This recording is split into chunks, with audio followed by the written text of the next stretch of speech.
students, welcome to my webinar. My name is Dr. Sanjukta Roy, Assistant Professor of English from Durga Mahavidyalaya, Raipur, Chhattisgarh. In this video lecture, I would love to talk about a beautiful novella, a beautiful story of George Orwell's Animal Farm. It is a novella by in itself. George Orwell, about the author. Born on June 25th, 1903 in Motihari, Bengal, in a British colony of India.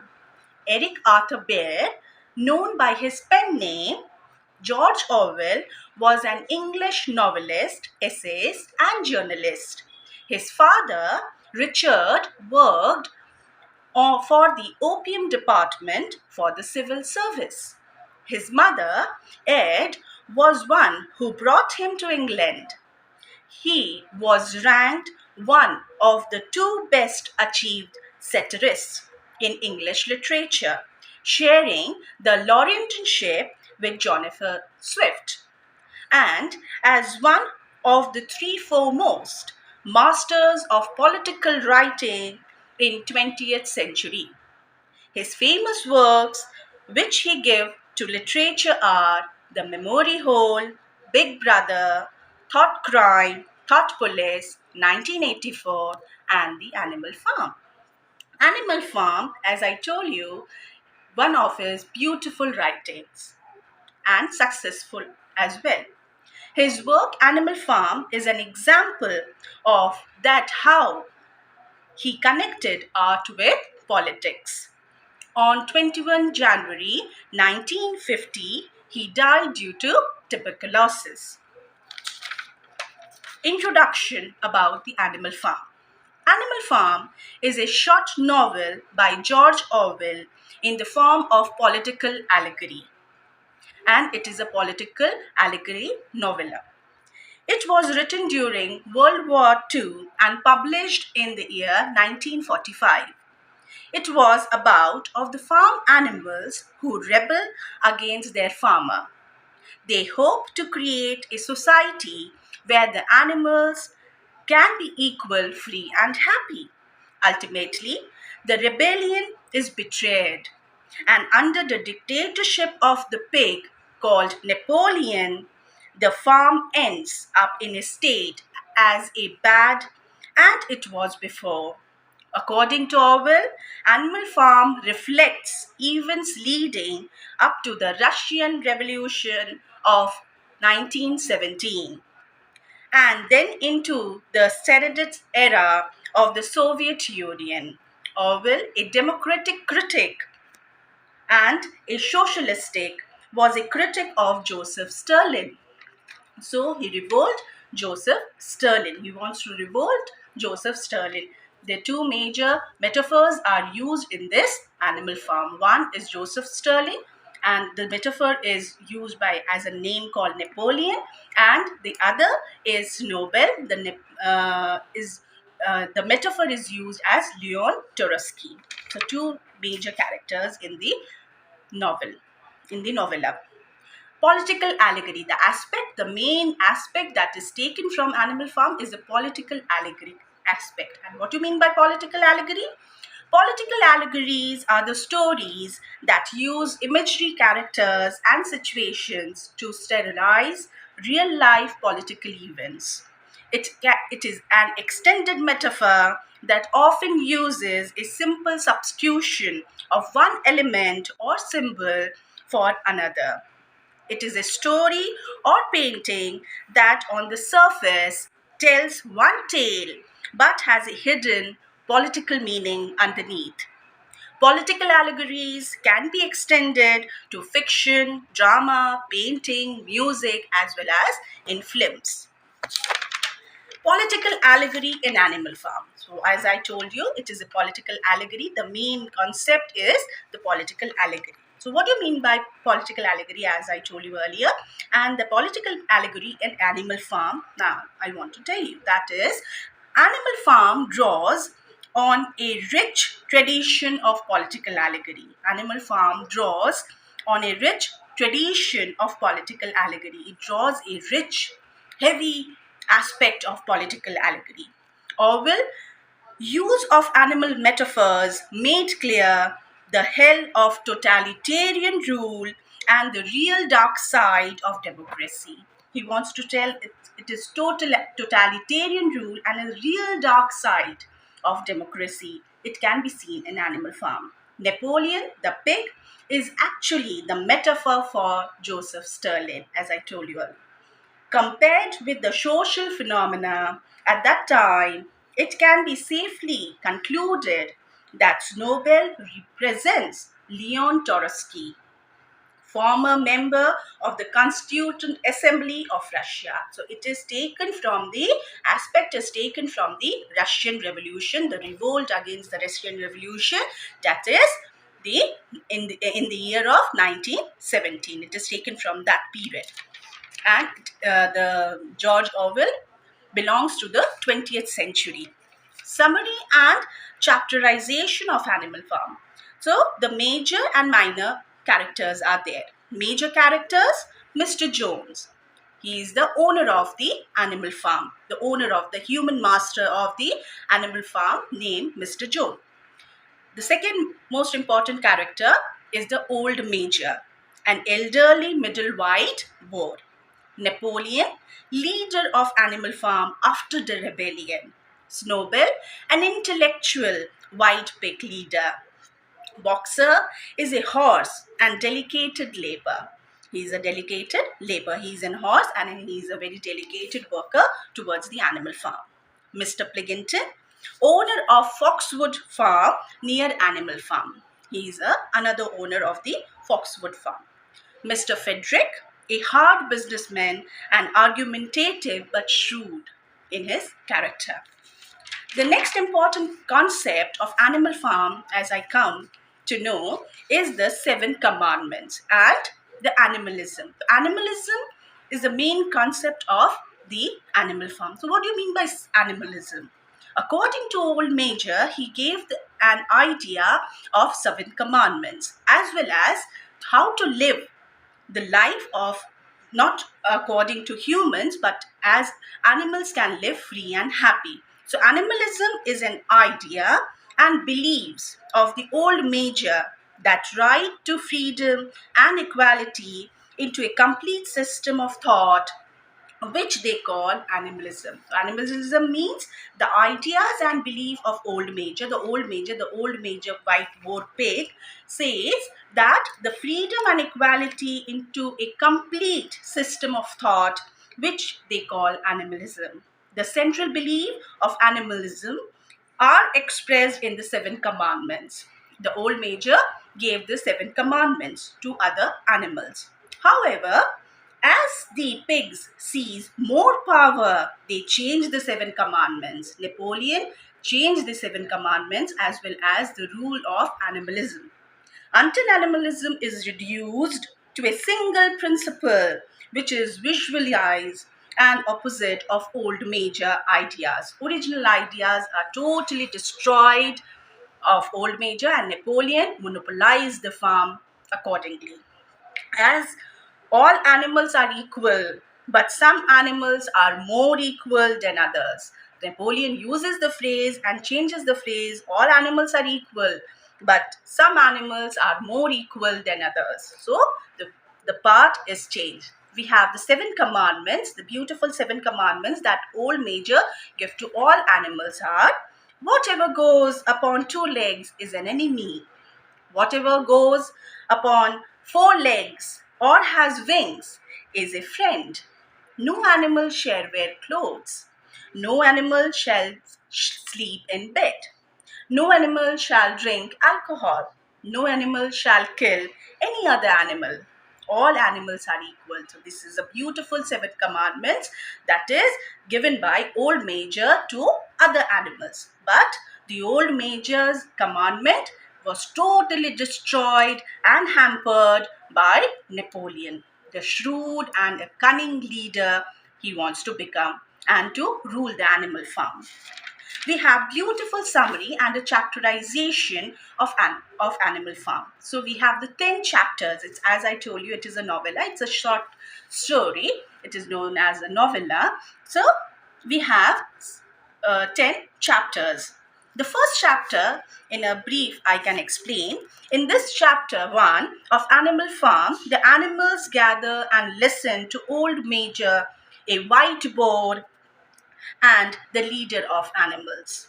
So in the first line, in this chapter of Animal Farm, the animals gather and listen to old Major, a whiteboard, and leader of animals. He gave a speech about how the humans are opposing the animals.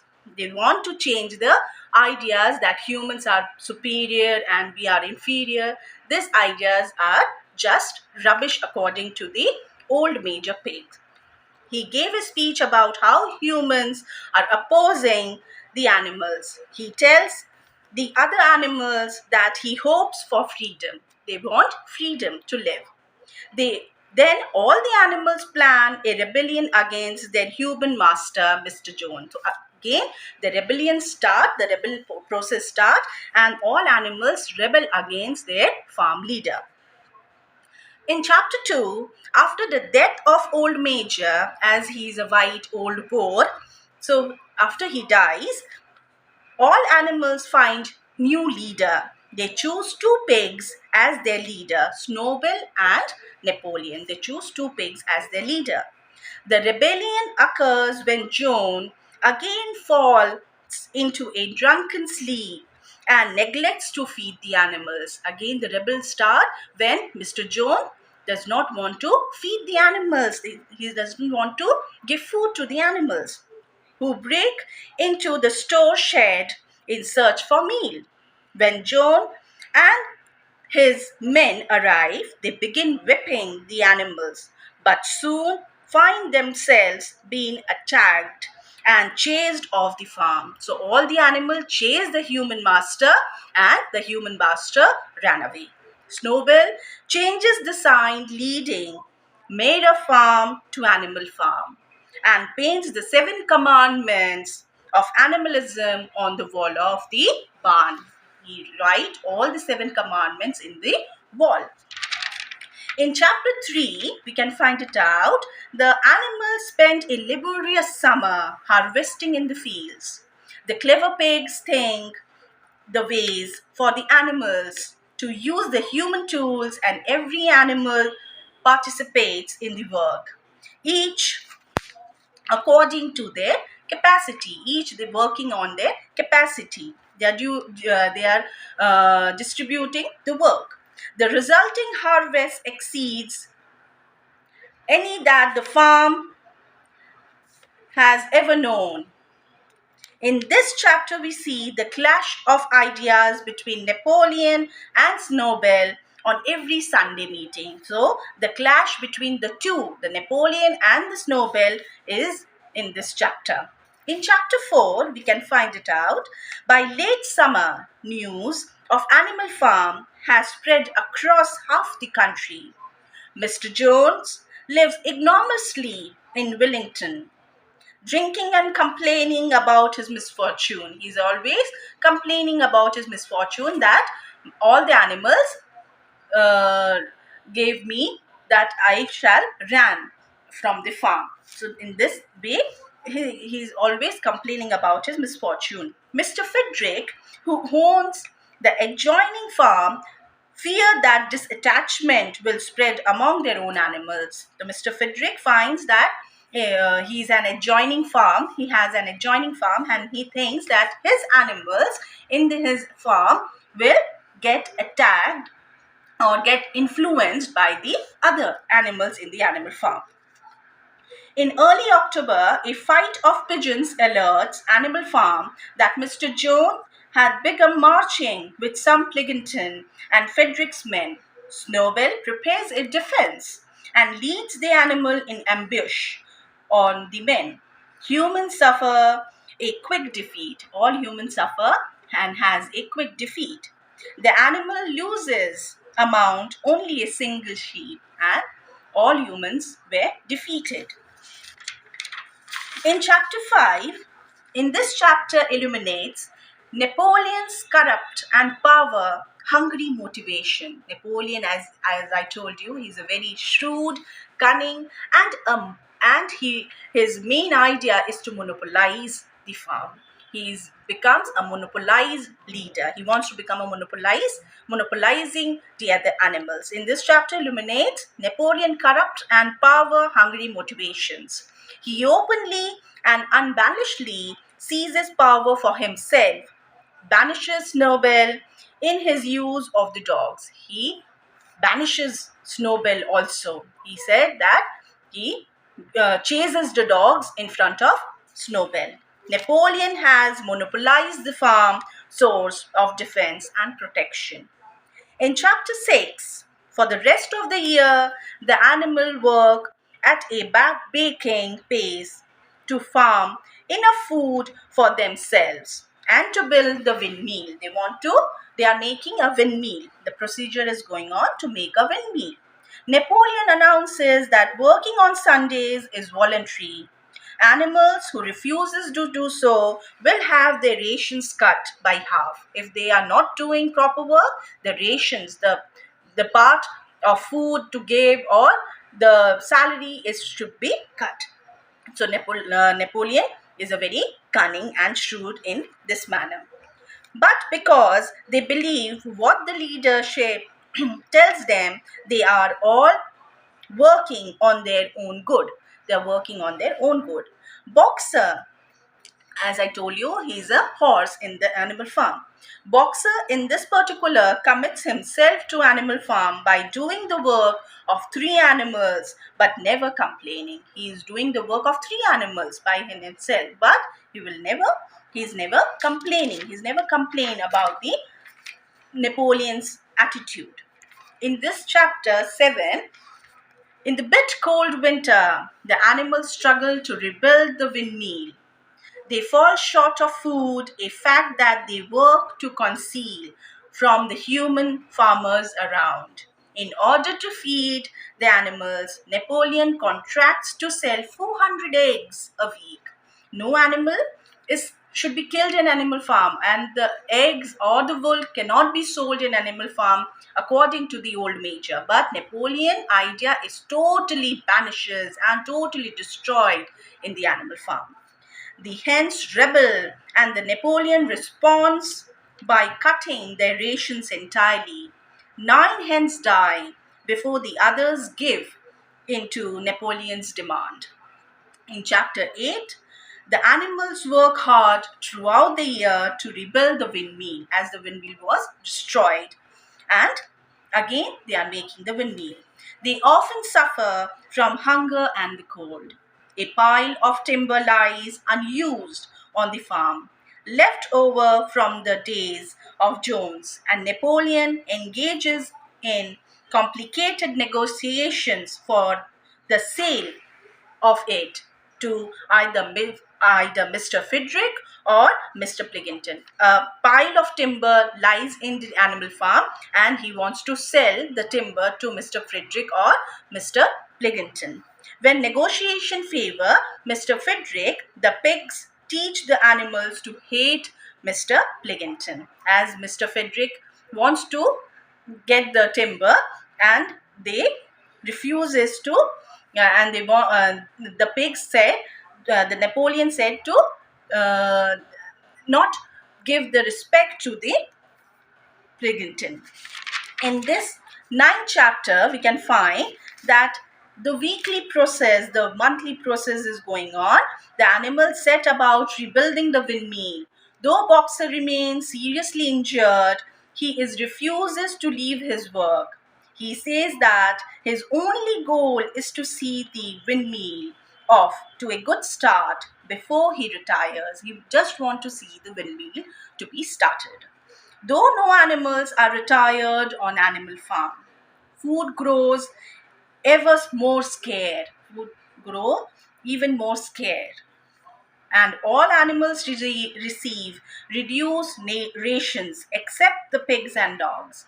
Except the pigs and dogs are getting the rations, but other animals getting half the rations or not getting any rations. RATIONS, rations. In April, the government declares Animal Farm a republic and Napoleon becomes this president.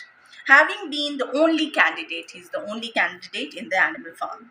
In this chapter, we also see how the squirrel sell boxer to a glue maker to be slaughtered, because he is becomes very old, and the squarer, the other animals, get that the boxer to a glue make to be a slaughtered.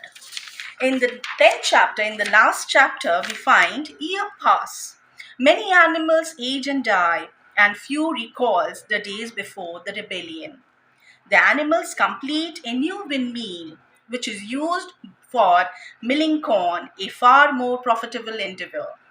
The farm seems to have grown richer, but only a pigs and dogs live comfortable lives. Squarer explains that the pigs and dogs do very important works filling out forms. The inhabitants of animal farm still frequently believe in the goals of the rebellion. A world free from humans with equality for all animals.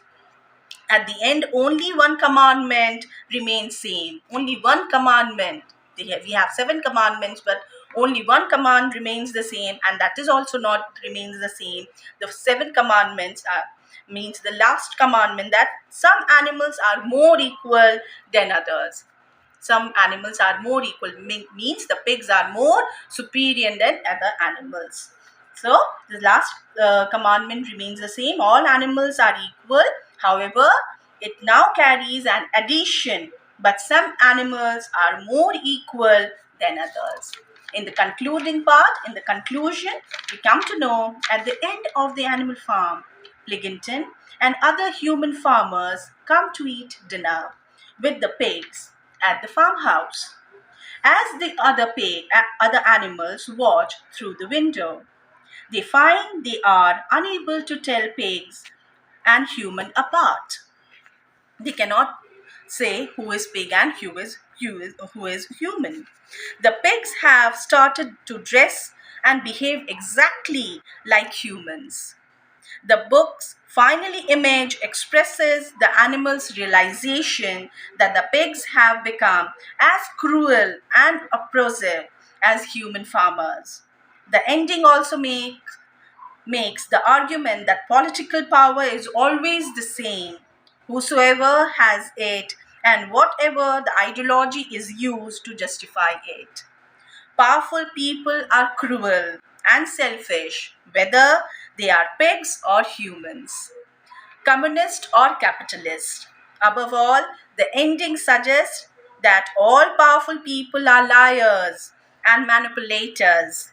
In our last glimpse of the dinner party, Mr. Pliginton and Napoleon are arguing because they both tried to cheat at a card game in the same way at the same time. They are playing the card game, and they are saying who is more cheated person.